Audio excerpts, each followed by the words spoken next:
up, you guys? It's PokeGirl7 here, and in today's video we're going to be doing a recap of all of the Pokemon that have been announced from the upcoming Generation 8 Pokemon games, Pokemon Sword and Shield. So at this point they've announced a lot of different Pokemon and it's kind of been all over the place. I haven't really talked about it much on the channel, so I thought it would be cool to make a video talking about every Pokemon that we know about so far.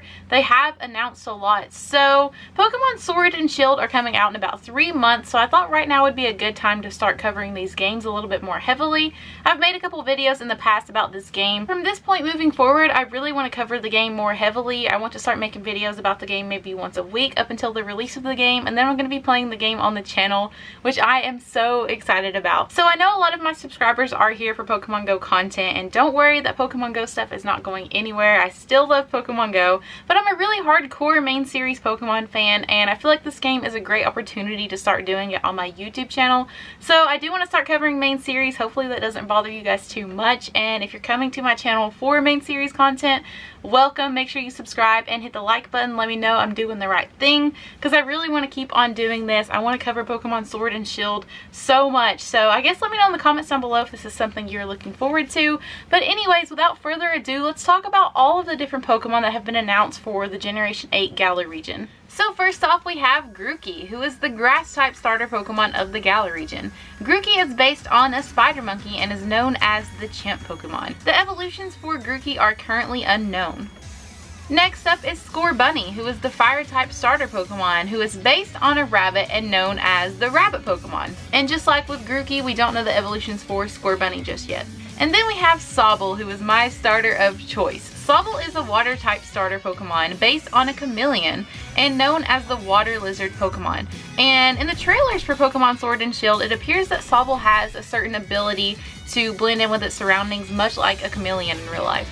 And just like the other two starters, Sobble's evolutions are not yet known. Next up, we have Gossifleur, who is a grass type Pokemon known as the flowering Pokemon. Its pollen has a healing effect, and this Pokemon evolves into Eldegoss. Eldegoss is also a grass type Pokemon, and it's known as the Cotton Bloom Pokemon.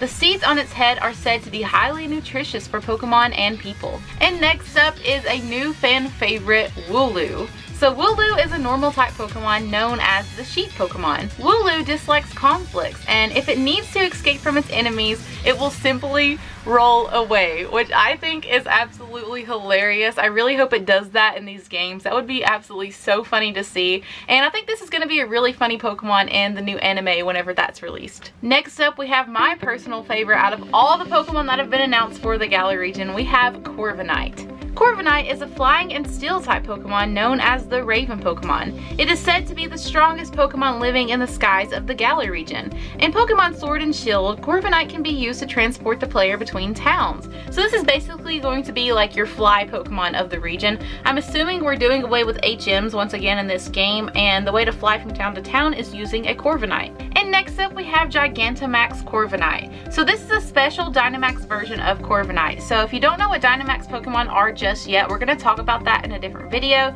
but basically they're like a bigger and stronger version of certain Pokemon, and certain special species actually have a Gigantamax version. So instead of just being a regular Dynamax, which is just like a bigger version of that Pokemon, the Gigantamax Pokemon actually have a different appearance and a few more special moves and that kind of thing. So Gigantamax Corviknight has a stronger body armor than regular Corviknight, and it will likely have special G-Max moves to be announced. We don't know what those moves are just yet, but like I said, Gigantamax Pokemon have special G-Max moves. Next up is Dreadnought. Dreadnought is a water and rock type Pokemon, and it's known as the Bite Pokemon. Its fangs are strong and sharp enough to bite through rock and iron. And then we have Gigantamax Dreadnought. So Gigantamax Dreadnought stands on its hind legs instead of all fours, and it has stronger jaws and armor, and it will also likely have G-Max moves as well. Next up is Alcremie, who is a fairy type Pokemon known as the Cream Pokemon. This Pokemon can produce whipped cream, which is said to be very delicious. So this Pokemon is kind of weird. I will say at first I was a little bit judgmental on this one.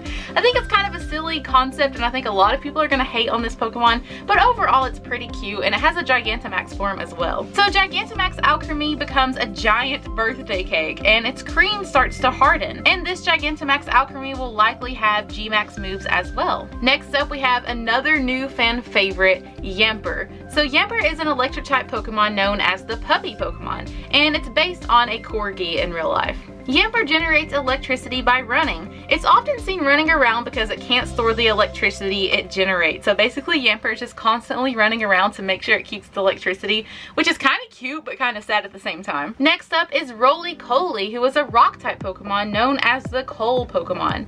Its red eye can illuminate dark areas, and it uses the lump of coal attached to its body like a will to move through coal mines and caves. And then we have Duraludon. Duraludon is a steel and dragon type Pokemon known as the alloy Pokemon. The metal composing its body is incredibly durable but also very lightweight, which allows it to move quickly. And then we have one of my personal favorites as of now, Impidimp. Impidimp is a dark and fairy type Pokemon, and we honestly don't know a whole lot about this Pokemon just yet. We don't know anything about its abilities or its traits or its personality, but all we know is that it's a dark and fairy type Pokemon. And I personally don't really think it's going to have an evolution because it doesn't really look like the type of Pokemon that would, but maybe we'll be surprised and we'll get an evolution for this one. And next up we have Galarian ZIGZAGOON. So we are getting Galarian forms in this game, so basically it's going to be like the Alolan forms in the Alola region, except for Generation 8 in the Galar region we're getting Galarian form Pokemon. So first off we have Galarian ZIGZAGOON, who is going to be a dark and normal type Pokemon, and it evolves into Galarian LINOONE. And then we have Galarian LINOONE, who is also a dark and normal type Pokemon, and this one actually gets a new evolution in the Galar region. Its name is Obstagoon. Obstagoon is a dark and normal type Pokemon as well, and it's actually been compared to Gene Simmons from Kiss in the real world, which I think is hilarious because it really does look like Gene Simmons in Pokemon form. And we also have another new Galarian Pokemon. It is Galarian Weezing.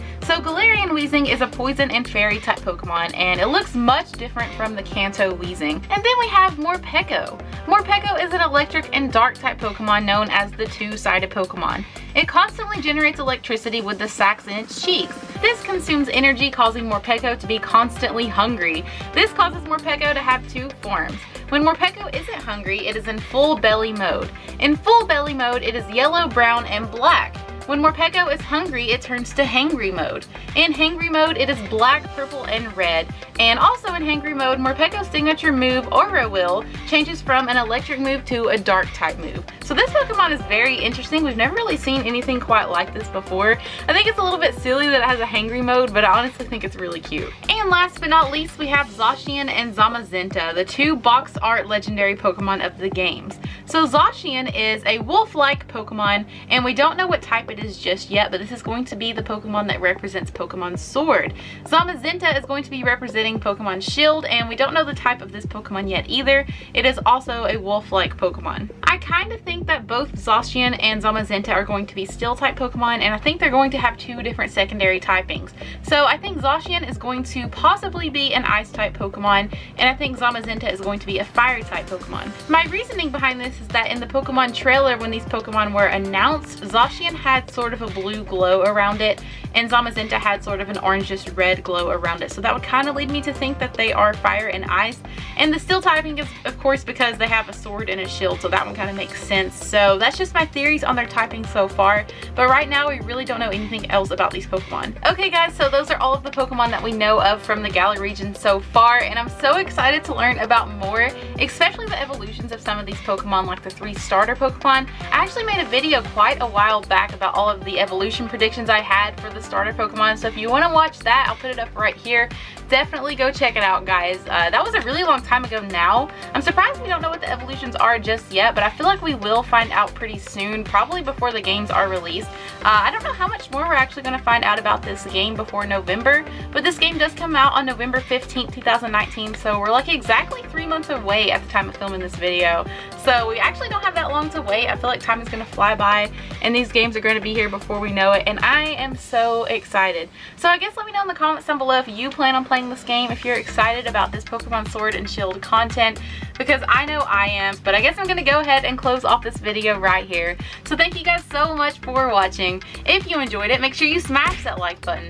Hit subscribe if you're new to the channel to join my Gengar gang, and I will see y'all in the next video. Bye!